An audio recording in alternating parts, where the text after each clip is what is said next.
Hello, and welcome to Tales from the Twist, the show where we recap your childhoods. My name is Joe Lewis, and I'm joined today by a man who is always recapping his childhood everywhere and everything he does, especially now with the invention of a certain app which lets you recap everything. It's Anthony Bull. Hey Joe, how's it going? Oh, yeah, I Which love to which recap app everything. am I giving a little bit of a wink to there in the intro? I think you're giving a bit of a wink there to, I'm just going to come out and say it, Tinder. It is, of course, Tinder that I am talking about. You can roam around your neighborhood, reliving your childhood through horrible dates with random people that you'll never meet Where again. they pretty much just, they swipe you right. And by swipe you right, I mean they smack you in the face with their right hand. We are, of course, here to talk about Captain Planet and not Pokemon Go, as I'm sure you've heard enough about that in the past few weeks. But Captain Planet, it's Season 1. Yeah, We've finished it's the it. end. We're going to recap it. Yeah. So, You get excited. What? Captain Planet, Season 1's over. What is this nonsense? so give me some of your initial thoughts about Season 1 as a whole of El Capitano Planito. Captain Planetado is pretty good. I mean, it's not as good as I originally thought when I was younger. Okay, so to start this conversation, let's go back to what we did at the beginning of Season 1, where we briefly talked about our experiences with the show. And I'm sure many of our listeners will have forgotten.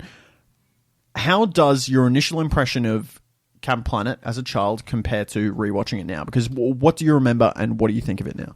Rewatching it now, like my original perception, I guess, is I enjoyed it a lot more. It's far more adventurous, and the moral message was far more clear cut and easily digestible. But now you listen to it, and some of the things are the story isn't great on a lot of the episodes, like at all, and neither is the writing or animation. And you notice that as an adult because you're like, the structure's not there. So that's what you think about it now. But what did you think of it as a kid? Give me your impression. What did you think of it? I don't fucking. like, I can't remember what I did when I was 4 years old. What are we doing here? What are you doing? Are we recapping our childhoods? Well, we are recapping the child. Recapping a show that we're watching does now. Does anybody actually remember what they were actually like as a child, really? Yes. Okay.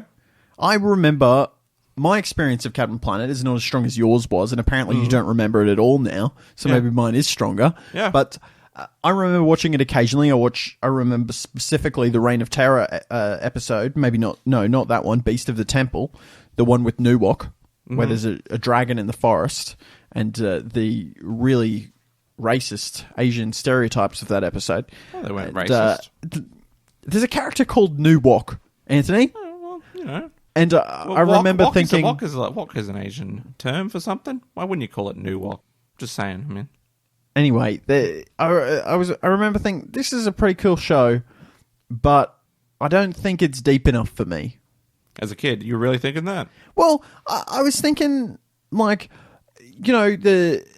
what? I'm just recalling your conversation with your bunny you had that you interpreted as you having this deep meaningful conversation. That was a good conversation. Anthony's referring to the fact that I had a conversation with my pet rabbit when I was about 6 years old, saying how I thought that I was inside a comic book, like a comic book that somebody else was reading, and I was like, you and me, Bunny, could be having this conversation right now inside a comic book. Somebody else's comic book, and there could be speech bubbles above our head and everything. Yeah, that could be. You never know. And what with the Matrix and all? What with the Matrix and all? Some sort of Matrix-style comic book. Back to the point. Yeah, go on. I remember thinking, there's not enough of the lore in here. So they go, do their stuff, they've got some powers, then all of a sudden, Captain Planet appears and saves the day. Yeah, pretty much. And that's basically comes down to the same complaint that I have with it now. We don't find out enough about Captain Planet, Gaia, or anything along those lines. We don't even find out enough about the Planeteers.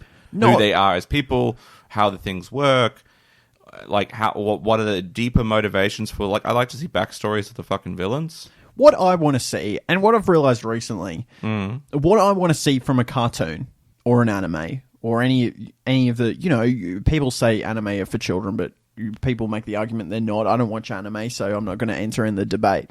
But if I'm watching something like that, if I watch the occasional anime, like once every 3 years, we used to watch Naruto and Bleach, I want to see some depth in the mechanic, like this universe. Like, how does everything work?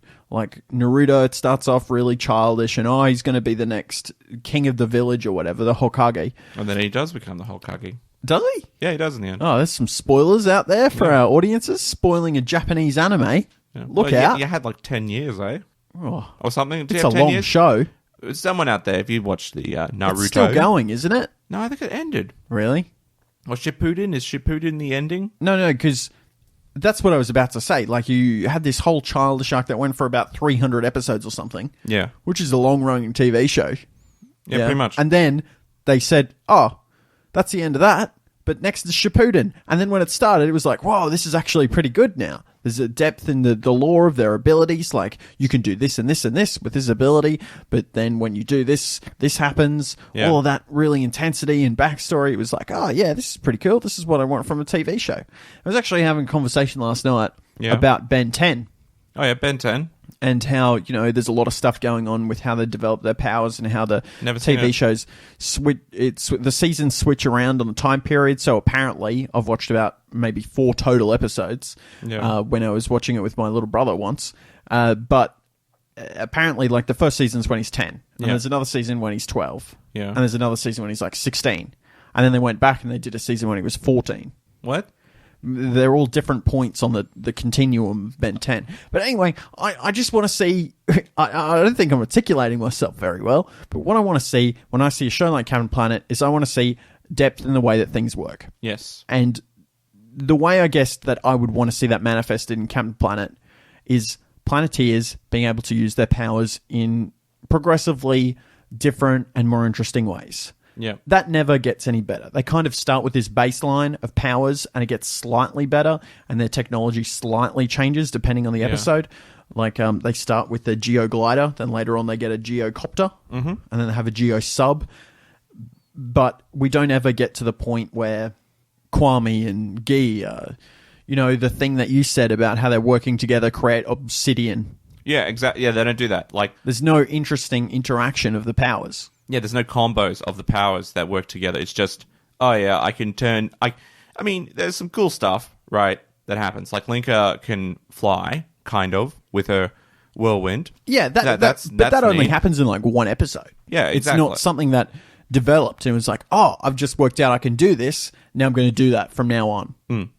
And then we see more interesting things happen from that. Oh, she can fly.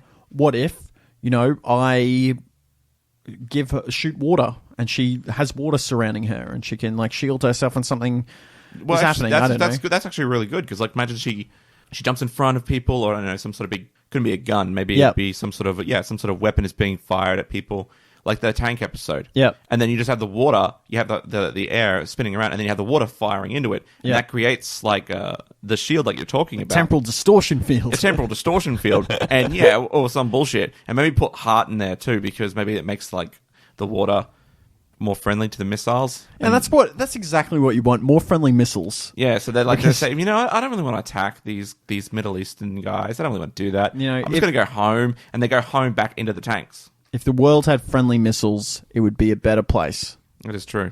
But I kind of have lost myself in a big tangent there, big old ramble. So let's just start to go through the episodes and go through what we thought about the episode and how we thought about it and how it stands on the scale of Captain Planet in terms of a few things like the story arc as the whole, like the Captain Planet mythos, as you will, how that episode is positioned, where we think it should have been earlier or later, it's well timed in the 26 episode season arc.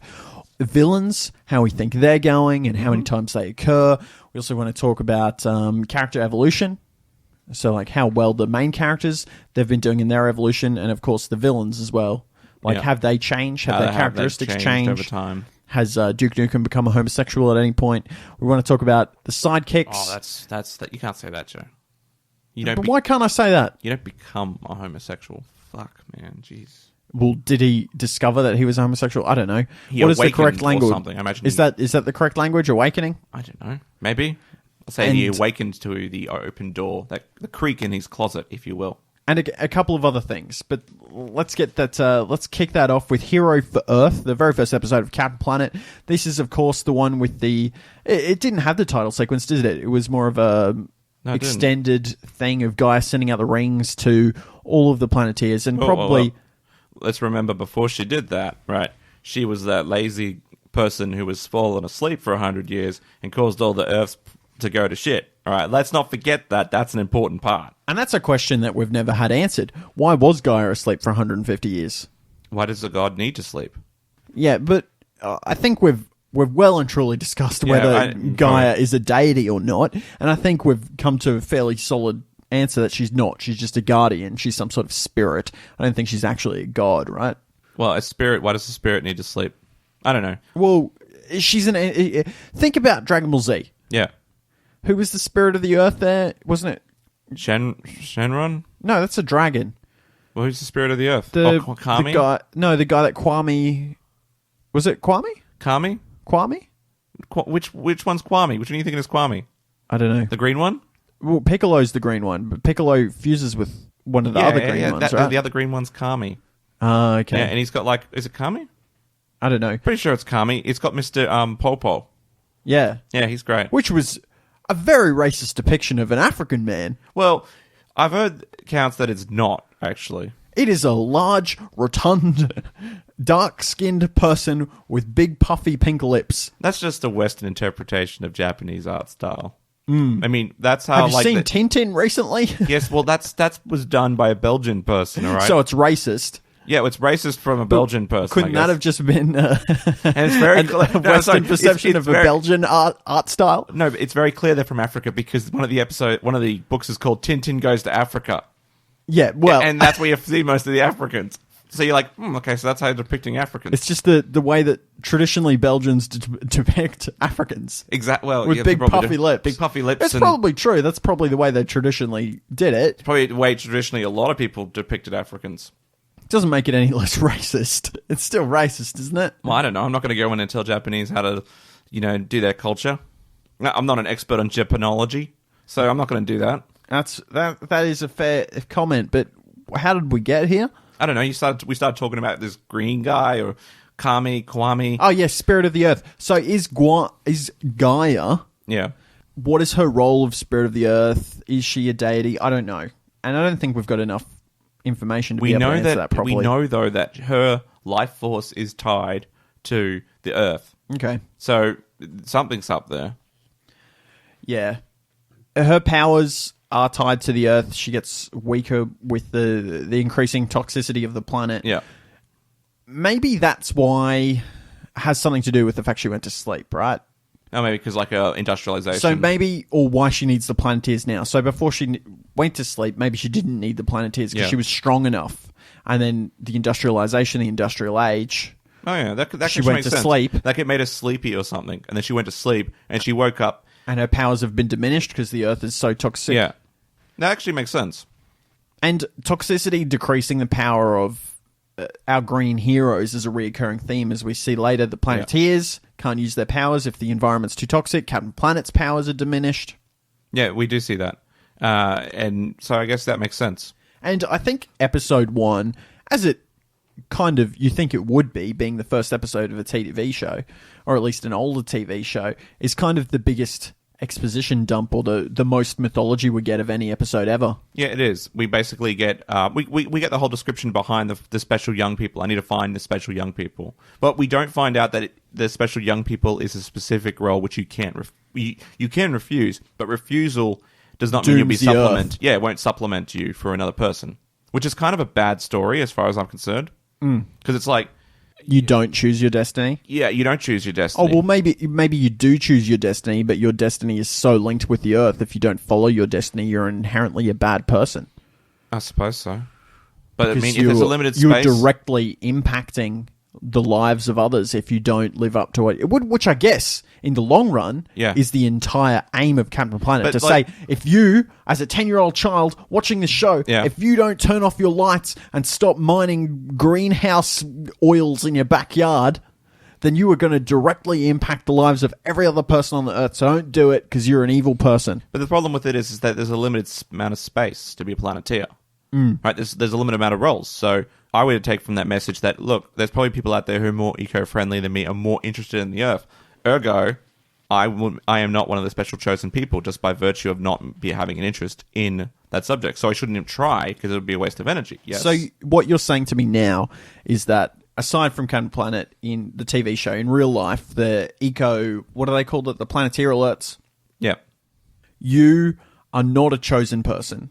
Yes. You haven't been chosen by Gaia or the Captain Planet creative team. Yes, because if I was, I would have the characteristics and mannerisms that were of a Planeteer that would fit in the limited amount of role. That's a very defeatist attitude, though, isn't it? Well, it is if there's only a small number of positions available. It's not an infinite position. I'm not an international cricket player because I haven't played a game for Australia yet. But I don't have an interest in cricket. See, I don't have an interest in the sports either, and I don't have a talent for it either. So it'd be foolish for me to try. I could try and maybe get it. But again, we're talking about predestination, not choice. And when we're talking about predestination, all right. Are we, though? We are talking about predestination? We are, of course, because Wheeler refuses it, and thus it destroys the world. If it was he refused to join the cricket team, they'd find another cricket player. But that's not predestination. That's just the different outcomes of a choice. Sure, okay, but he's still essential. His character is there. He needs to make that choice in order for the world to go down the right path. Predestination is he was always going to make that choice. He didn't have a choice. We see that he did have a choice. There just would have been dire consequences if he didn't make that choice. So it's not really predestination at all. Do you know what this conversation sounds like? What? It sounds like a conversation between a Calvinist and an Arminian. No, you're so... I don't know. Just so many... So esoteric. So esoteric with your commentary. Intellectual religious jokes. That's exactly what our audience needs. Well, they love it. Well, I'm sorry, but when you talk about predestination... Yum, yum, yum. When we talk about predestination, it's hard to avoid that conversation. Because it comes up. It's the debate. It's the debate as old as time, right? Predestination versus free will. We're not debating whether or not there's predestination in real life. We're just saying is predestination. We're not really even talking about that, or whether predestination is current in the Captain Planet universe, which I don't think it is, because I think it's clear that people can make choices, but there are consequences for those decisions. Well, you could say so, but I mean, does Wheeler make the choice in the end because he actually becomes a Planeteer again? He changes it back after seeing the consequences of his actions. So does Kwame, and so does Marty. All of these three people, they all choose to leave, but they all become Planeteers again. Which is still weird, right? All three male members of the team quit at some point. And they do. And neither of the female members do. Is that coincidental? Maybe it's a male existential crisis about what it means to be a man in today's society. All right, well, we'll touch on them as we go forward. I think that's enough on the first one. But we'll start to spend less time of the episodes as we go if we don't get to less interesting ones. Reign of Terror was episode 2. That was the one where Marty's battling his self-esteem issues. Yes. Which is still the episode that made me rage the most of all, as Verminous Scum's destroying a city with acid rain. Yes. Cool backdrop for an episode. Acid rain was pretty cool. Cool idea for an episode. Didn't like Marty. Don't like him. And I don't really like Verminous Scum. I was just going to say, I think Verminous Scum is good, if not maybe a little underutilized. Oh, yeah? They dump on a bunch of these villains and they get a lot of screen time. They do some stuff. And I know there's probably only a limited amount of things that you can get Verminous Scum to do. But one of the episodes that I very clearly remember is one of the ones where all the Planeteers turn into rat people. That was terrifying. Yeah, that was a terrifying episode. As a child. That was really... terrifying as an adult, to be honest. Like, it was like, oh my god, what the fuck?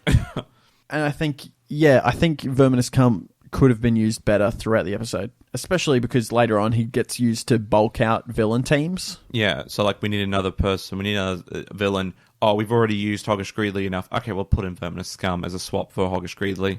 And it's Jeff Bridges as well. Yeah, it is, no, right? Not Jeff Bridges, Jeff Goldblum. Yeah, Goldblum. Yeah.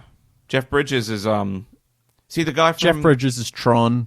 And... Jeff Goldblum is Jurassic Park. Oh, and Jeff Bridges, right. The dude. I'm thinking of some... Who am I thinking of? Who's the guy from Stargate who takes over for General Hammond? What? The guy who takes over...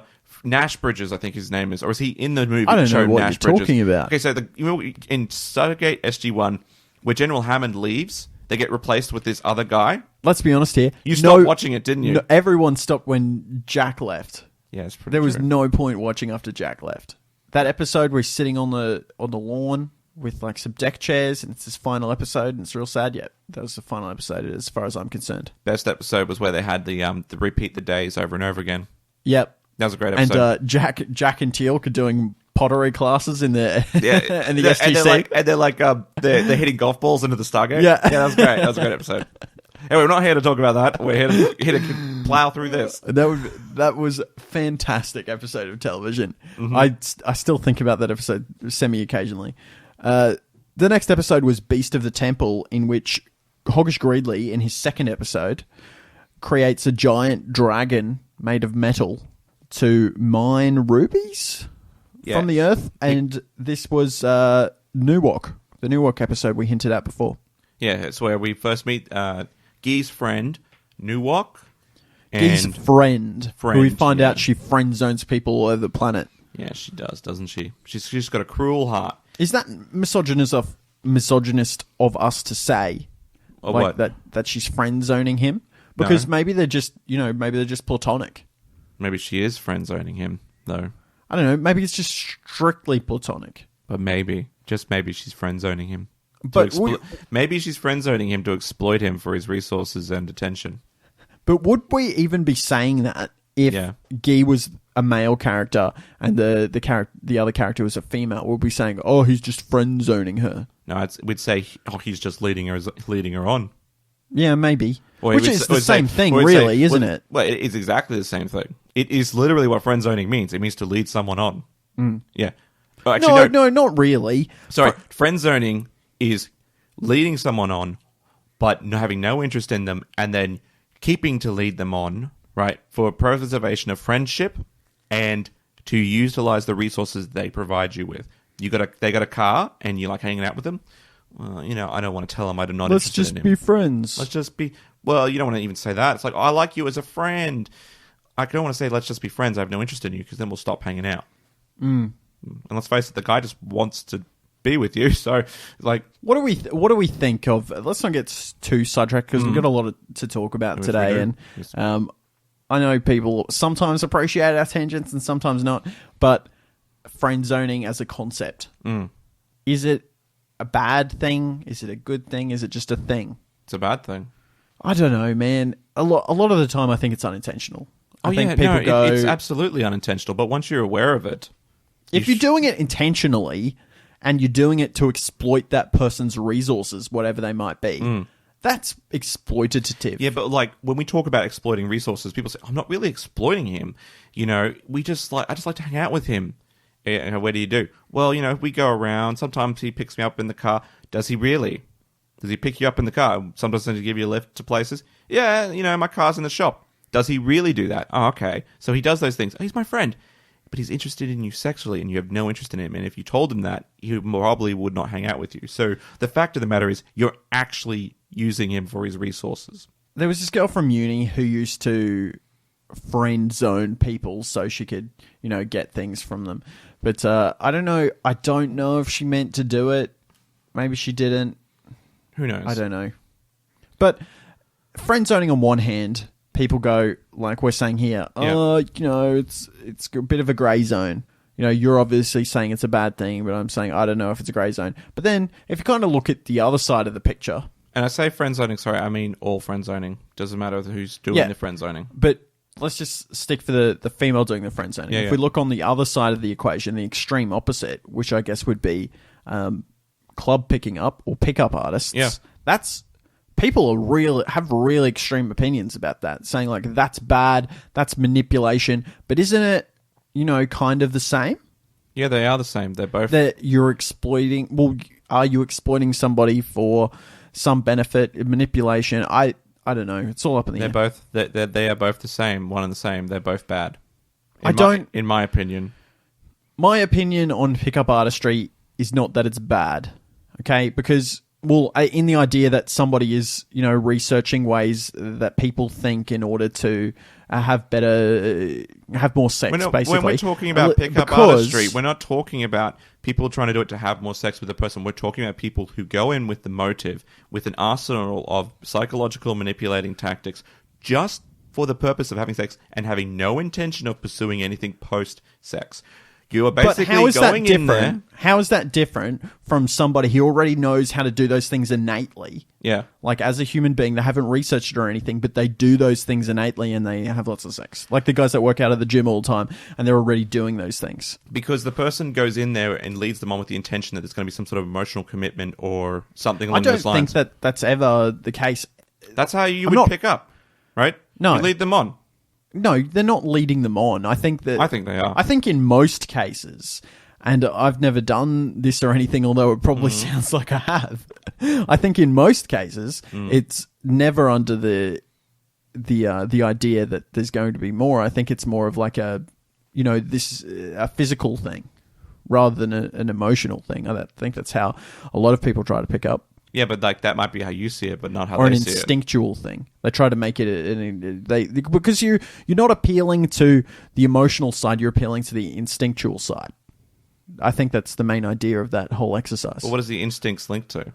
Like the old idea of who knows? We're getting way off track. It's hard to say that your instincts aren't related to your emotions. It's like saying that provoking someone to anger is instinctual. Yes, it is, but it also has an emotional element to it. So you know that when you're doing that stuff, that instinct stuff will drive your emotions. There's no way that a person isn't interpreting that from an emotional point of view. That's why they go after people with poor self-esteem. All right. I'm in a no-win scenario. You're in a no-win here because situation with me. I've fallen to the place. I'm just I would never do it, and I wouldn't condone the doing of it. I just don't think that. I'm coming from the perspective that I don't think any act is inherently black or white, good or evil. I think everything is shades of grey. And to say that, doing a certain act is straight up bad and abhorrent or straight up whatever, I think, there's always more to it than that. Of course. I mean, killing someone is okay sometimes. We've talked about killing someone before, Anthony, and let's not. If you want to hear that argument, you're gonna have to trawl through our entire backlog because I don't remember what episodes it's in. But we do have a lengthy conversation about killing people, whether or not killing someone is an inherently evil act. Yes, go find that. You'll enjoy it. It was good. It was a good argument. It was good banter. For the record, I don't think that it's always a bad thing. As is fairly obvious because, there's wars and self-defense and, all sorts of things. Sure. Anyway, press on. What was the next episode? It was Scumlord. Scumlord was an episode where Verminous Scum contaminated the water supplies of South America and he put the rat rot in it to make people turn into rat hybrid people. Mm-hmm. A bunch of the Planeteers became rat rotted. And they started morph. Their face was all semi-ratty, I guess. Yeah, this was Scum's second episode. Now, just quickly about the placement of the episodes. I think having 2 Hoggish Greedleys and 2 Scum straight up was a massive mistake. Yeah, I agreed. And we've talked on this in the past, but it makes the whole episode really lopsided. So we get Hoggish Greedley, Verminous Scum, Hoggish Greedley, Verminous Scum. We don't even see Dr. Blight until episode 5, and she ends up getting a total of 10 episodes. Which is really weird, right? It's weird. Like, I've said this before, but I think it should have been somebody like Hoggish Greedley, somebody like whoever, Verminous Scum, throw in Slice Large, throw in Dr. Blight, throw in Duke Nukem, and then have a team-up episode. Yeah. Before we've met them all. Yeah, I think that's a good idea. Yeah, I think that would have been a better way to do it. You could also do it like they do with the very next episode, which is Deadly Ransom, which starts off with Dr. Blight and Duke Nukem, and they're trying to... what are they trying to do here? They're trying to blackmail them for nuclear waste. That's right. They tried to blackmail nuclear waste, and by doing that, they captured Captain Planet in some sort of toxic lined container. And it's weird because they already seem to have this relationship with the Planeteers, and with Captain Planet, where we haven't seen them interact before. And if on the timeline, A Hero for Earth, the first episode is when the heroes get their powers, and Deadly Ransom is some point in the future. Have they interacted at any point? You'd have to imagine so. You'd have to imagine that they would have some interaction, or they must have some networking event they go to. Maybe. Like speed networking. It's a thing. Which brings me to something else I wanted to talk about, this idea of the villain evolution. At what point do these people become supervillains or eco-villains or whatever one you call them? Have they, at some point in the past, gone, I'm at the next level now? Is it the point where Dr. Blight created Mel? Is she like, oh, suddenly I'm a supervillain? Or is it the point that Duke Nukem became irradiated? Was he actually good before that? Or was this the point that escalated his evilness to the next level? Let's think about this. When does a model become a supermodel? When they do big international events. I'll give you the answer. When people start calling them a supermodel. All right. So I feel like them being called a supervillain is a judgment based on their peers. So they would have had to done some bad things, like much worse than regular eco-villains, so that people could say, oh, I'm polluting the earth. I like doing that, but I'm no Dr. Blight. Jeez, right? You see what she did the other day? I know, right? And it's that kind of conversation that sparks someone to call them a eco-villain or a super eco-villain. A super eco-villain. Usually it'd be some sort of like large resume of large things. So like Hoggish Greeley's a great example. He's got a whole bunch of smaller, large-scale operations like fishing the ocean, trying to pollute the earth with like smog cars. But then you had bloody Zam, whose mission was to blow up the earth with nuclear weapons. That's pretty super villainy. You'd get that just by having that act alone. Yeah, I don't know. I think... But the point wasn't when they got this title of supervillain. The point of my question was, at what point did they start acting like this? At what point did they get, almost these powers? Well, they might have been born with those powers, or they might have evolved over time slowly. It might have been a part of themselves instinctually. And it's an interesting mix of villains, even though I've criticized it a little bit, because we have Verminous Scum, who has at some point become irradiated and become a rat-human hybrid person. Dr. Duke Nukem has a similar backstory. Yeah. Dr. Blight's just a really smart woman. Who's also been horribly burnt in an accident. Who has been burned and she's really flirtatious. And she kind of has the most interesting character because it's like this idea of, has her self-esteem been damaged by this burn? And is that why she's so flirtatious and obsessed sexual with cosmetics as well? Yeah. Because everything's cosmetic related to her. Yeah. And that weird relationship which she has with Mal, which is bordering on incestual. Yeah, it kind of is. Where he's like her creation, but also she constantly flirts with him. Yeah. The next thing was... Sly Sludge. Sly Sludge, he's basically just a guy.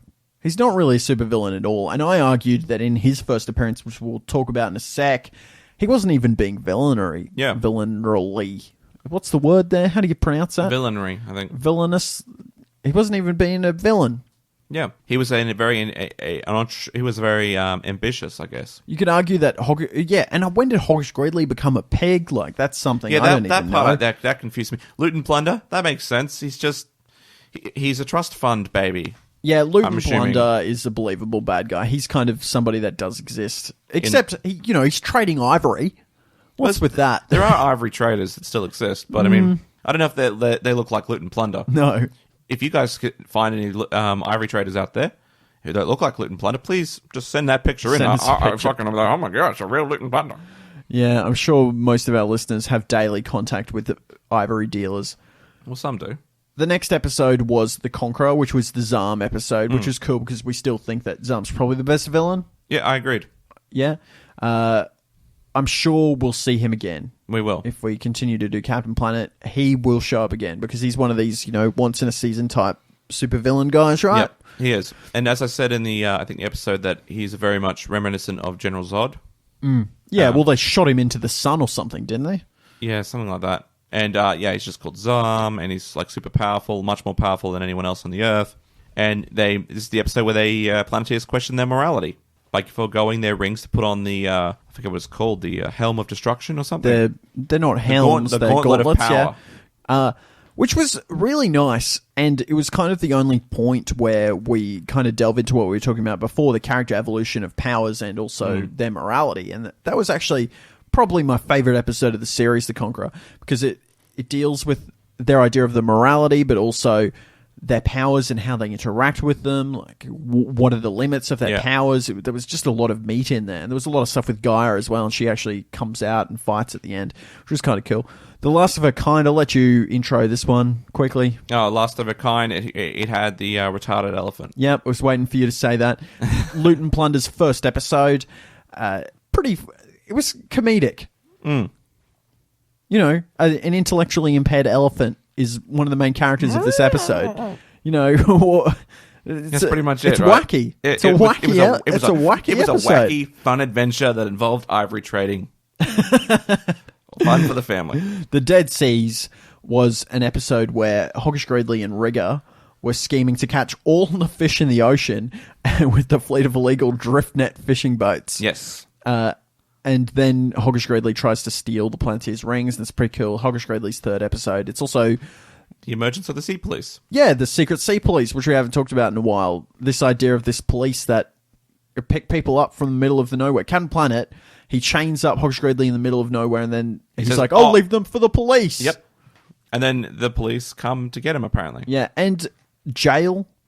Yeah, where these I villains wanted go. a jail storyline because there's a point about halfway through the season around this area where we're up to now, 8, 9, 10, 11, where a whole bunch of villains, well, not a whole bunch, 2 or 3, get put in jail.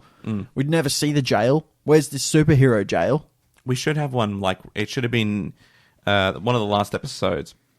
Super Maxi. It should have been the super maximum prison that Dr. Blight and Luton Plunder together, they fly over and Duke Nukem together, fly over and they bust out 2 or 3 of the villains, and it's like, oh, that's where they go. I thought you were going to say, what I wanted to see was like a Dr. Blight and like somebody else start a prison gang, and then they break out from prison with their prison gang, and then do a whole bunch of prisony villainous stuff, and then That'd be kind of cool. And It'd then be cooler the to see, Planeteer like, alert. if they were all captured by aliens, the Planeteers and the villains, and they had to become in like this prison gang. And intergalactic prison gang. That'd be cool. But, yeah. Be like Orange is the New Black, except not. Except no lesbians, no there might be lesbians some. and You less never sex. know. You never know. Anything's possible in that show. If there was one... There's only like 3 female characters in this show, so I won't even ask that question. It'd be Guy and fucking... No, it'd be Linker and bloody Blight, wouldn't it? That'd be all... shit. On the spot, put you on it, invent another female villain. Didgeridoo. Didgeridoo?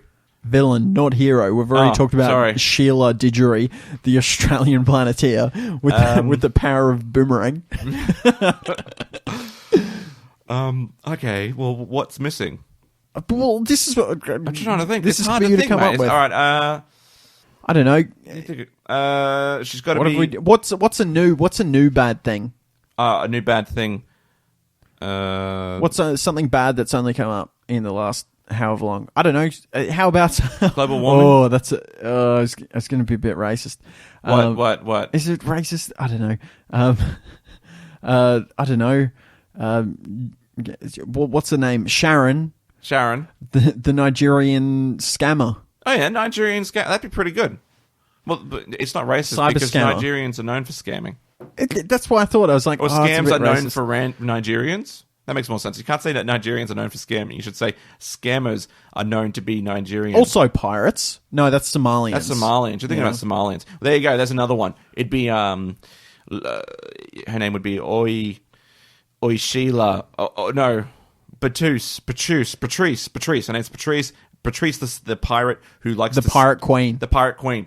Patrice, the pirate queen. Yep, there you go. Boom, done. Take that, Captain Phillips. Yeah, take that, Captain Phillips. Boom, patriarchy. Boom. I am the That's captain another now. shot from the pirates. That was one of my favourite things to say around that year when that movie came out. What? I am the captain now. Look at me. I am captain now. Or I got really weird with it. I kept saying it so much that I thought everyone else was on the same page as me. Yeah. And I'd say like, no, I am the boatman now. And people would be like, what are you talking about? What? Or say like, you aren't the boatman. And people are like, what are you saying? And I'm like, oh, I'm talking about Captain Phillips. And they're like, that's not the line. And it's like, oh, but it makes sense in my brain. Well, yeah, that's how you do. You just got to make those references. When you get to that point, it's barely a reference and you know you need to retire it. The next episode we get to is The Tree of Life, which is Dr. Blight's second episode, Robojax and the massive tree that she wants. I just know that you're going to say these things. Yeah, well, it's good. Volcano's Wrath, Sly Sludge is first episode. 10 episodes in, Sly Sludge gets his first. Yeah, it's pretty late, I'd say. It's never too late to be a late bloomer. But he does make it in here on episode 10, and the the memorable location of Lapuno Island. Lapuno? Yep. Lipuno. Lipuno. It was Lipuno Island. There's a volcano going to erupt because Sly Sludge is piling too much garbage into the volcano. Littlest Planeteer is the next episode, Dr. Blight's third episode. And it's the one with the what, Anthony? The retarded kid. Okay, yeah, the redhead that wants to be a hero. And he's like, oh, there's a smog on the bus, so I'll open the bus. No, wait, no. He's like, I got to put on the high beams. So I'm going to yank this handle instead of touching a knob on the steering wheel. And let this smog monster into the bus so it can kill all my classmates. And then I'm going to steal fucking Wheeler's ring. You know, because that was clever, right? Yeah, well, he wasn't doing much more damage than Wheeler was, to be honest. I mean... Just give him a loaded gun. Let's see what happens then. You know, maybe he'll be a Littlest Planeteer or he'll end up a dead Planeteer. I thought you were going to turn that into a witty joke, but you didn't quite make it there, did you? Well, if you've got a joke, fill it in, mate. I've got no idea what I'm going to do with that. I'm not the one laying my own setup. I don't know.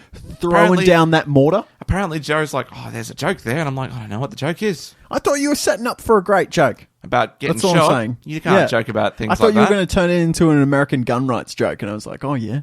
Oh, yeah? Yeah, because all children should be given guns at birth, don't you know? It's in the Second Amendment. Fuck! A World Below Us is the 12th episode, and it featured Sly Sludge for the second time. So close. He's in there at 10, then he's banging in at 11 again. Really? And 12, you mean 12? 12. Yeah. Well, yeah, Blight was at 11 with her third appearance. Mm-hmm. And Sly Sludge makes a giant mechanical octopus. Guy gets abducted to an underwater city, which was kind of interesting. Yep. We never see them again, do we? No, we never do, but it does sort of confirm that there's potentially an Atlantean story going on. Yeah, we had all these undertones of this Atlantis theory, which is kind of hinted at. Is Gaia an Atlantean? Is there a whole bunch of her people in that Zam episode? Are they more of them? I don't know. Don't know. But we do learn that Captain Planet can be summoned underwater as well. Well, that's an important thing to remember. It is, because it was a question we've all had. It's like they've always been shooting at the sky at that point. And we know. Plunder Dam's second episode was Plunder... Well, Plunder Dam's second episode didn't exist because of the first episode. Luton Plunder's second episode was Plunder Dam, and this is when he convinces a village of African people to buy appliances from him when he installs a hydroelectric facility in a dam. No, he doesn't installs a dam. He just drops it. Just drops it on him. And it's like, that's installing. It's installing like how dropping a television on someone is installing a television. I've always liked the phrase installing a mistress. What? It's what they say on the news whenever somebody gets a mistress and puts them in an apartment. You're installing your mistress in that apartment. It's like you're just plugging in a kettle. I have never heard that expression. Really? No, I've never heard installing your mistress. I've heard it. Really? Yeah. Wow. He installed his mistress in a luxurious riverside apartment. Oh, okay. I guess that makes sense. You got to install your mistress somewhere. You got to plug them in. You got to plug them in. They got to recharge. Get them ready to go. Yep. Because you can't wait for them to charge because you're going to go home to your wife. Yeah. Well, rich people, hey? Rich people. They're always evil. Yeah. Meltdown Syndrome was episode 14. It was Newcomb's second episode, and it was the one that we joke he was a homosexual man. Yeah. Because he's bathing in front of the scientists. He's saying like, oh, it's so nice in here. You should come join me. Oh, yes. But he's not wearing any clothes, or he's wearing like underpants, and it's like, that's really... He likes to get his clothes off, the old Duke Nukem. I've got no problem with that. If you want to take your clothes off, that's good, man. It's fine. How are you on the nudity? Do you that was a bit of a weird question, but are you okay with other people just roaming around naked? In their own house? Or in front of me? No, like in public. Oh. In their own house, of course. I don't think anybody has an issue with anybody being naked in their own house. Well, if they tell people in advance, hey, we're getting naked here. Or like have nude a sign, beaches. Yeah, or have a sign that says, by the way, we're all naked and stuff, then I've got no problem with that. So I can say, like if for some reason a whole bunch of nudists want to go into Roman Street Parkland and they just like put up a sign at the front and or whatever, or just hang up a sign somewhere and say, hey, by the way, nudists here, people are naked, I'll be like, well, no, not to go there then. I'll just walk around. Isn't that ideological discrimination that they have to put up a sign? Why can't they just be free like everyone else to do what they wanted? Because we all wear clothes. We all wear clothes. But you could also say, but you're all white. Yeah, I guess we are all white. Yeah, I don't know where I was going you're with that. going with that, but my point is we all have to wear clothes. It's not a choice, all right? Yeah, it's not really. It's is not it? 'Cause really a it's choice crime. because it's a crime, but it's Yeah. also like most people will be like, I don't want to associate with you if you're naked in the office. It's also a crime. What, to be naked in the office? Should Is that a be. separate crime or the same crime? Some sort of crime. It's like sexual harassment. It'll get on sexual It's harassment probably somewhere. sexual harassment. Let's Yeah. be honest. If you were a man and you came to work naked, you'd get on sexual harassment charges. Yeah. If you're a woman and you came to work naked, you probably You'd get sexual- indecent exposure. That's what you get.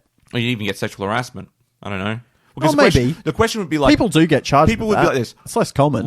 Why are you not wearing clothes? It would be the obvious question everyone would ask, because you're like, what is this for? Unless you've got like a reason, which would be like, oh, I'm doing it for cancer, which would probably be it's a fucking good reason. If you said you were doing it for cancer, let's Shave your head. If you say Done. that you're doing anything for cancer, people are like, "Oh yeah. It's fine. Oh, I'm gonna go and run around the block 5 times for cancer. Oh yeah, mate, I'll give you $100. Oh, I'm gonna shave all my pubic hair, and I'm gonna go and jump in a pond. It's for cancer. Oh, I'm gonna it's give you good, $200 good. for that, mate. Good choice. Yeah, I'm gonna go really around. Good idea. I want to catch some Charmanders. Yep, That's where I was going. Yep. I'm going to walk around the block 5 times and catch 3 Charmanders and a Jigglypuff. It's for cancer. Can you give me $300? Oh, yeah, sure, mate. It's for cancer. I'll do anything. Mate, I'll do it for cancer. It's fine. I'm going to have sex with 3 different people in a giant orgy. But then, mate. Everyone's like, it's for cancer. That's like, I'll do it. And then you see the person who's doing it for the blind. You're like, I'm not helping the blind. HIV. That can go and take a walk. Yeah. It's funny because they have an AIDS walk. Oh, dear. That got weird. Yeah, it did. Where are we up to? I think we're up to Smog Hog? Smog Hog, The yep. episode where Hoggish Greedley builds a hog car for his son, who he weirdly has, Yep. who's also a pig man. So we know that Hoggish Greeley had sex with someone at one stage. Someone actively wanted to have sex with him. Well, Maybe not actively, but like tolerated it. the act of carnal knowledge Yeah. did take place. Polluting by computer is the next episode, Dr. Blight's 4th episode, where she hacks into a computer and makes all the public parks dump sites. Yep. She basically changes the law so that now you can dump in the park sites. Slice Sludge is actually in that episode as well, so I need to up my Slice Sludge counter at the end, if you remember that. I'll try. But Don't Drink the Water was an episode where there was a gang of villains. Yep. What were they doing here? Oh, that's right. This is a great concept for an episode. Yeah, it was. They're polluting a city's water system. So they could sell up bottled water. Yeah. Yeah. It was a good episode. Good idea. Didn't really need 4 villains, though. Hoggish Greedley, Scum, Blight, and Loot and Plute. That's actually that's actually the plot to The Tuxedo, starring is this the Tuxedo? Starring Jackie Chan? I'm pretty sure it's really? I'm pretty sure it's the plot to The Tuxedo, but starring Jackie Chan. It's like these water bottle tycoons who are like, oh, here, have some water. I remember this one scene, they're giving him some water, and this one guy drinks it, and he starts turning to dust because it's like, oh, it's this secret stuff we're going to put in the water supply so they can buy bottled water because bottled water's the new oil or some shit like that. Kwame's Crisis is the episode where Kwame quits the gang. Yep, and he gets mad at like someone for dumping trash, and he throws at him.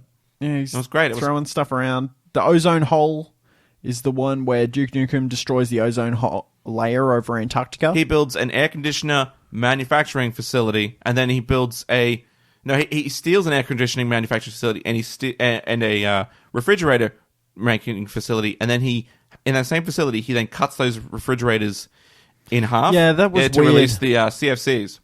Yeah, it was Very pointless of you. I didn't really get and that whole that's right, the system. Penguin Army. Oh yeah, Marty summons a penguin Yeah, army. it's a penguin fucking army. And instead of it being Wheeler melting the ice, it was the penguins that ate at the ice. Good teamwork. Yeah, that was interesting. Whenever Marty summons an animal, it's always a good time. It is. It's And the always fun. random monkey, it only shows up in episodes where Yeah. it does stuff. It's like only every so second often it's episode. there. Other times they don't even bother. Yeah, I don't know what's with that. Hey, Yeah. we Ultimate skipped one. The ultimate pollution.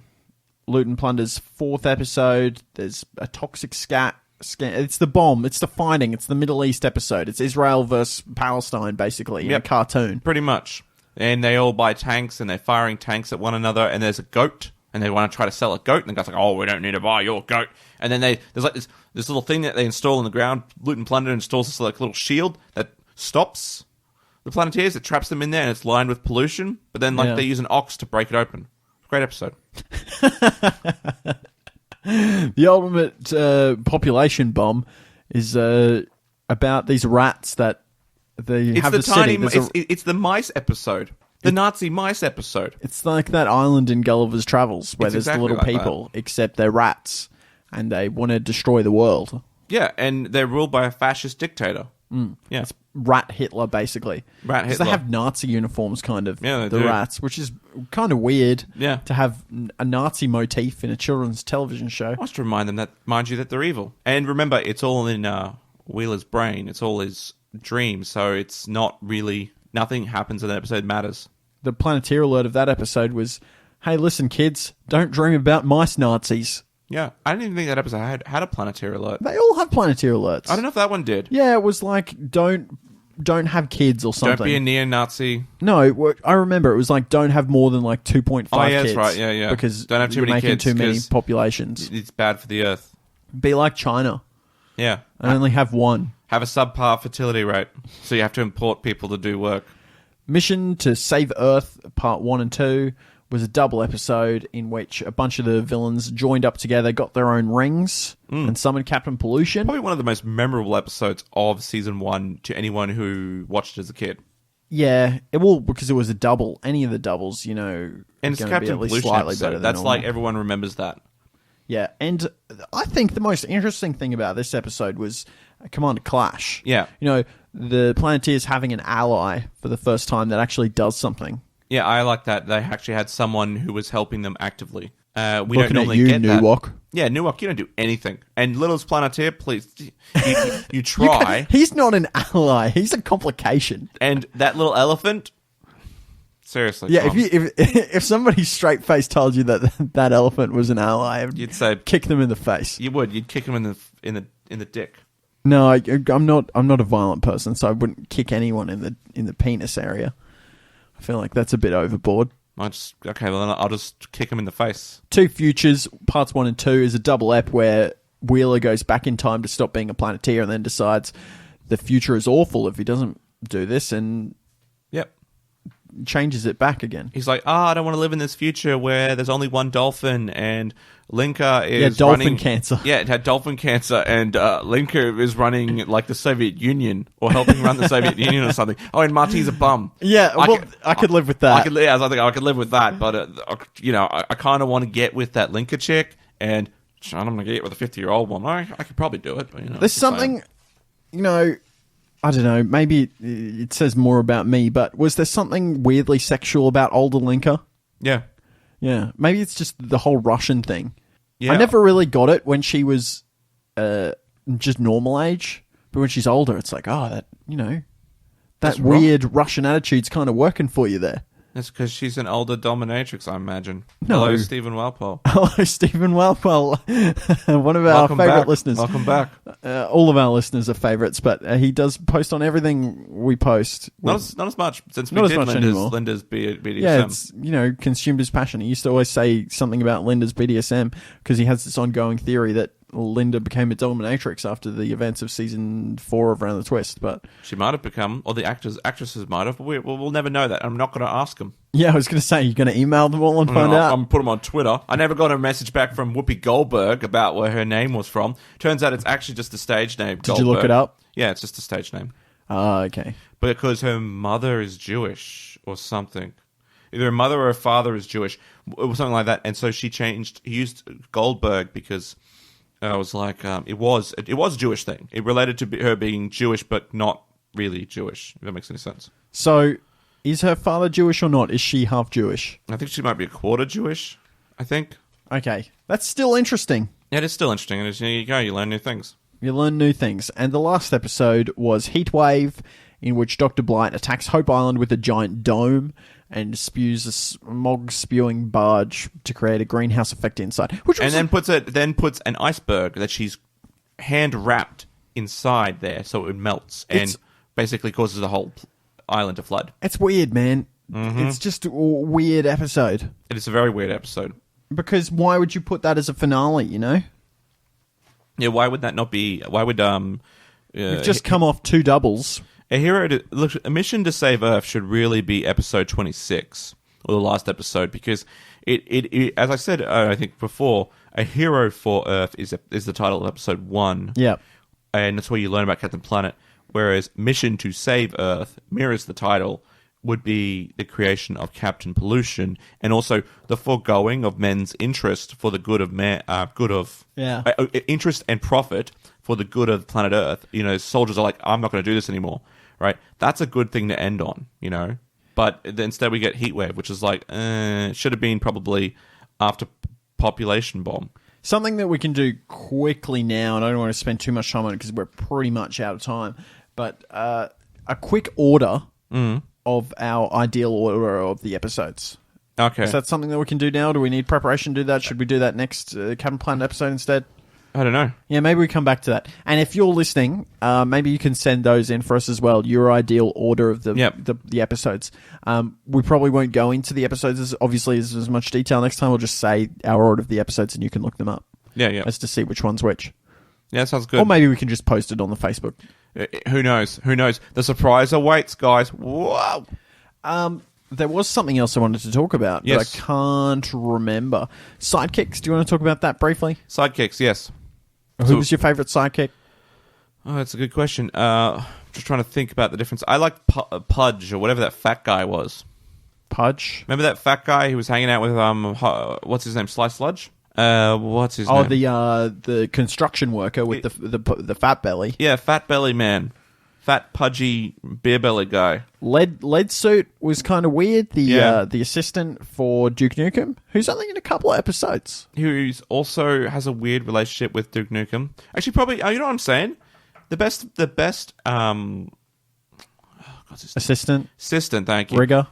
No, is Mal. Mal. It's definitely Mal. Like, if you think about an assistant, it's the first thing that comes to mind is Mal. So I'm going to definitely say Mal. He also does the most, to be honest. So it's Mal, Rigger, Lead Suit, Potbelly, Baldy Man, and Plunder. I think there's some Rat Man as well. Who no, helps. there's not really. It's not really. So it's just like generic rat soldier. Yep. I'll just quickly go through the number of episodes each of villains starred in. So Dr. Blight was in 10 total episodes out of 26. It's a lot. It's a pretty big ratio. Hoggish Gradley had 7. Duke Nukem had 5 on the lowest, I believe.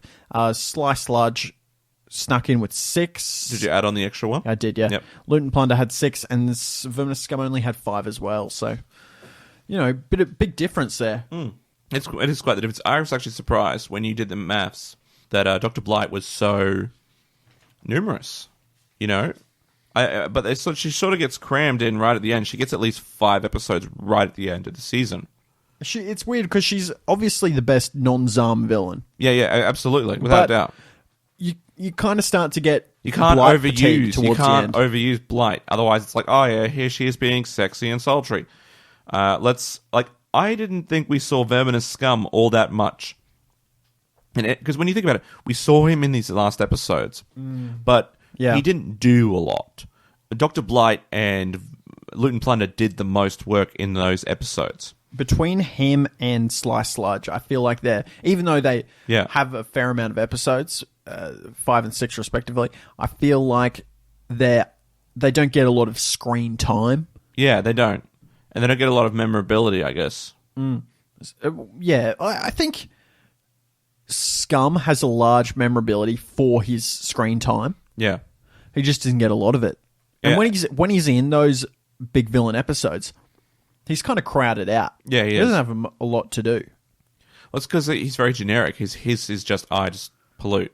Usually when you have your group of villains, you have one of your leaders, so either Hoggish Gradley's your leader, or Loot and Plunder, or Dr. Blight. One of them will be leading the villain episode, and then you'll sneak in somebody else as well, like Duke Nukem, or Sly Sludge or Scum. Yeah. And so the secondary villain doesn't have as much to do. Nukem adds a dynamic to those combinations. It's about nuclear. It's going to be a nuclear-themed episode in some way. Scum you can't really do a lot with because he's got that whole rat agenda. Yeah. And so if you're teaming him up with Dr. Blight, it's going to be like, it may as well just have been a Verminous Scum episode, right? Well, like, you could have teamed him up better. Like, Scum and Sly Sludge should have had their own episode together. What would they be doing? Well, Sly Sludge does a lot of trash, and rats are attracted to trash. So the idea is that they'd be working together to try to pollute a city to make it so good as a rat breeding ground. Or what if... the Sky Scowl episode where they're dumping trash. That should have been working with Vermin and Scum. Well, I was going to say, what if Sly Sludge is dumping all this trash, and then Vermin and Scum wants to take over that territory, but Sly Sludge doesn't want him to, and they have a villain war, and the Planeteers get stuck in the two. The idea that the villains always have to be friends, I don't think that needs to be a thing. Because they have competing goals sometimes. Yeah. What if they were directly in conflict? Well, wouldn't that make for a much more interesting story arc? Take Duke Nukem and Vermin Scum. They both want to change the world as they see it, but I've got to imagine that rats don't do so well with radiation, right? So they would definitely be in conflict with their own goals. So there should have been episodes where they were actually actively in conflict with one another. Yeah. Maybe the end could have been the super rat could have been produced, a big ass fucking rat could have been produced because there was a rat rot inserted in one of the drains or whatever. Got turned into this rat, gross thing. But then Duke Nukem's using radiation, and mixed with that has made it to be this mutated super thing that Captain Planet has to deal with. Yeah, there's a lot of stuff in there, and I think next time, if you're cool with this, we can do our makeup episode. Yeah, of course. Where we make up an episode of Captain Planet, and if you want to send one in, feel welcome. Yeah, exactly. To send it in, we might read it out on the show. We probably will read it out. Don't make it too long. When I say too long, I mean make it a page is probably enough. Yeah, a page is probably enough. If you got dot points, might we work too? If you're at publishing length, if you think that this could be a novel, publish it yourself, mate. Yeah, it's probably too long for us. Change the name of the characters and then publish it so that you can keep the royalties. Yeah, do a 50 Shades of Grey. Yeah, pretty much. What we're going to do now is tell people how that they can talk to us. Yeah, why not? After we read out feedback. Absolutely. Wow. Wow, what a transition there. You can tell that we've been podcasting for nearly 2 years, can't you? Yeah, it is. Phil Bates, we had a few message in this week after Anthony asked for people to tell us, for some reason, you asked people to tell us the best things they liked about us, one of the most narcissistic things I think you've ever done. Well, I don't... Well, isn't that what people do? Isn't that people will do on the show? They do a clip show and shit, and they're like, oh, I need to know what people think of the show and your feedback and hear the fans' feedback. See, I saw you post this, and I thought... I didn't read it properly, and I thought you'd said, tell us your favourite things about Captain Planet Season 1. Because I thought that was what you were going to do. And then instead you said, tell us the things that you like most about us. Well, I want to hear good things. Well, I just want to hear, the clip show. People do that all... People on YouTube and all this shit, they do it all the time. They're like, right in, we're going to do a fan request of fucking whatever. Shoot the messenger, don't shoot me.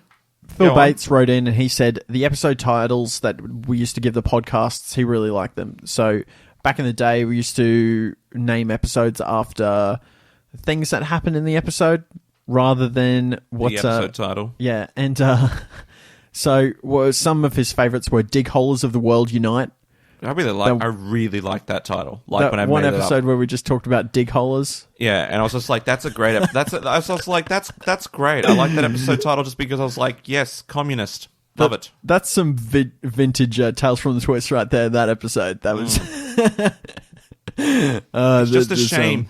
SEO is much better if I just type in the episode names. People are typing it into Google and like, oh, what's this? What's this? You look it up on Google and you see our images or you see our website. Racing a crab up a giant penis. Yeah, well, that was a good one. Season 3 Round the Twist recap episode. Yep. Yeah, that was a good episode. Captain Planet fan fiction, the episode where we did some Captain Planet fan fiction, and we may do that again. Yeah, if I can find more, actually, I probably would. If we can find a good one, we'll do it. That one was pretty good. That was a great one. I love that one. By the Dirt Man. It was fantastically written piece of. Just high-tier art. Yeah, definitely make the Western canon. And, of course, Phil Bates liked the usual bizarre tangents you go on while recapping episodes. So, not as many tangents this week. Sorry, Phil, we had a lot to get through. Maybe next week. Maybe. Liam Spencer one of our listeners has been away. Do you want to read this one? Yeah, why not? You give you something to do instead of look at me holding your beer. All right, here we go. Didn't you print yourself off a copy? What are you doing, you muppet? So, Liam Spencer says, sorry for the inactivity as of late. You don't need to be sorry for that. No one needs to be sorry for inactivity. It's always a good thing. Been very busy with video games, uni, and girlfriend. Hey, there you go. It's pretty good. Being lazy and just haven't had much time. You are such a weirdo. Well, just saying, man. It's like a girlfriend. I'm like, oh, I'm fucking pretty good on you, mate. Being lazy. Well, it's hard to be lazy because, it's a skill. And just haven't had much time to devote to podcasts. I know what you're talking about. Ironically, my first contribution in a while is now when I'm in Bali. He's in Bali. From Kuda Macca's. Oh, the Macca's actually is a place you eat. As we speak. As with... What are you doing? As with Round the Twist, lot of gold in season 1 of the podcast. But my favorite episode was probably 10 Weird Things from the 90s. Anthony sending terrorist messages had me absolutely cracking up. Yep. I'd write more, but my Big Mac is getting cold, so peace. Well, peace to you too, man. Okay. And so we also had Stephen Walpole. Thanks, Liam Spencer. We also had Regan Pontillo said he likes our anecdotes and tangents in general. Well, thanks, Regan. And Stephen Walpole wrote in and he said, sorry, he's been a bit busy to listen to Tale from the Twist, but he'll try and catch up. He thinks that Linda's BDSM is coming to an end, and he doesn't think that is anything else to explore, or is there? Well, you never know, right? It does turn out that John was the alien, so... I guess there is a little bit more to talk about there as well. So apparently our tangents are... some people like them. Some people like them, yeah. Some people like them, yeah. And people, which people like terrorists. Terrorist anecdote, which is good. I didn't do it, though. If you're listening, AZ, I didn't do it. I think I've spoken about this before, but, because of that episode, I'm fairly sure we doubled the number of watch lists that we were on. Oh, probably. Who knows? I'm probably on 1 million watch lists. Would you be disappointed if it turned out you were on no watch lists? Well, I wouldn't be disappointed. I think that's the wrong emotion. I'd be a little disappointed, to be honest. I'd be like, yeah, that's good. But I'd be like, I'm a little disappointed that I'm not on more, terrorist watch lists. I wouldn't be unsurprised because I haven't really done anything like super suspicious. I was never on the Silk Road or, I was never involved in any sort of weird group like that. It wasn't wasn't a weirdo, but Yeah. I'll know if I try to book like a plane ticket to Syria and I get stopped at the airport, then I'll be like, yes, I finally made it on the list. I don't think that's something you want to be proud of. Well, you're on a no-fly list. Yeah, well, I'd be annoyed, but I'd be like, guys, I've made it. Made it, guys. I think I wouldn't be surprised if I would be, on a marginal list of like somebody like I don't know, not in terms. I'm not talking about like ISIS or anything like that, but in terms of some sort of radicalization, risk of some sort of radicalization, because we have weird views, libertarian views. Like sometimes they're a bit extreme. Like at one point, I was almost a anarcho-capitalist. I've mellowed a bit. I've mellowed a bit. I've become more extreme. Yeah, you've become more extreme. But I was like, yeah, we don't need government, man. Yeah, we don't need no government, except them roads. Let's have an anarcho-capitalist society. Let's do it. Why not? Go for it. Give it a try. Anyway, we're a little bit over, so we'll leave it there, I think. But if you want to know more about Tales from the Twist or want to contact us, you can do that on any of the following social medias. And the most important one of those that you can contact us is on my new Twitter. Yes, Joe has a Twitter. Joe Lewis 140. Joe is incredibly original with his names for his Twitter handles. So, yeah, follow him. I'm sure he'll post. I haven't posted anything yet. You never will post anything. I may have posted something by this time. I'll try. See, I've got stage fright. It's like, Twitter's got to be this platform where you post witty stuff, and it's like, that's not good enough. I can't post that. Just know this: no one's going to hear what you say. Yeah, well, no one's going to see it anyway, so I guess it doesn't matter. No one's going to hear it. So the only reason you get Twitter is to post for Q&A, and that would require you watching Q&A, which is just pure garbage right now. I don't watch that shit anymore. All right. Tales from the Twist social medias. You could get them on all the social medias, the main ones like Facebook, the Twitters, Instagrams, and the YouTubes. But mostly on the Facebook, you want to go look us up, Tales from the Twist, and join Chicken Twisties for some behind-the-scenes fun. So you can do the Pontillo's pontifications so that you can do more of these crazy fun things we do. Oh, look, we're doing fun things. You want to join that? All right, subscribe to us on iTunes. What did you say there? Oh, we're doing great sex. What did you say? We're doing some great sex on the Chicken Twisties. No, I said you can join us with the crazy fun or crazy thing we're doing here, where we ask people's opinions on things and get their feedback. Just if you like the show and you want to get behind the scenes action, just it's not just join Chicken Twisties. All the links are in the description below, but just make sure that you subscribe to us on iTunes. Okay? Give us a review. And as I said, I'm still giving Chicken Twisties to anyone who gives us a rating and review. You haven't done it yet, have you? No one's sent a screen cap of them actually with their rating and review. Okay. But we have got an extra review. Yeah. It's just 7 stars. I don't know what the review says, but no one sent it in to me. 7 stars. That's pretty good. 7 out of 5. Oh, sorry, 5 out of 5. That's pretty good. It's 5 out of 5, but we have 7 reviews now. Okay. Just screen cap it, send it to Anthony. He'll ship you some Chicken Twisties. Yes, I will. That is the truth. Best to join Chicken Twisties for that. Yeah. One last thing I wanted to leave our listeners with, and this is going to sound like, oh, Joe, you were just telling an anecdote because people said that they liked your anecdotes. It's like, no. Chill. I did think of this. Well, Chill. Maybe. No, go on. No, it's just, it's ruined now. It's not going to be as funny. It just kind of lost the moment because I thought of it Anyway, I'm dampening it. Anthony and I went with a couple of other friends, went to an escape room in Brisbane. Mm-hmm. Okay. And Anthony sometimes, some of the time is a normal human being. Yeah. And some of the time he's like a crazy person, like a genuine crazy person. Yeah. I imagine some of you are thinking, is Anthony really as crazy in some of those stories as he is in real life? And the answer is sometimes he is. Sometimes he's a normal person, sometimes he's not. We roll up to this escape room. We don't actually go there because the first thing we do is have dinner. Mm-hmm. Joe, tell the story properly. Yeah, we go and have dinner in a dumpling republic, in this dumpling house. Lots of dumplings everywhere. We're eating them. And the waitress comes over and she says, "Oh, do you guys want me to give you any recommendations?" And I say, "Yes, please. That'd be lovely.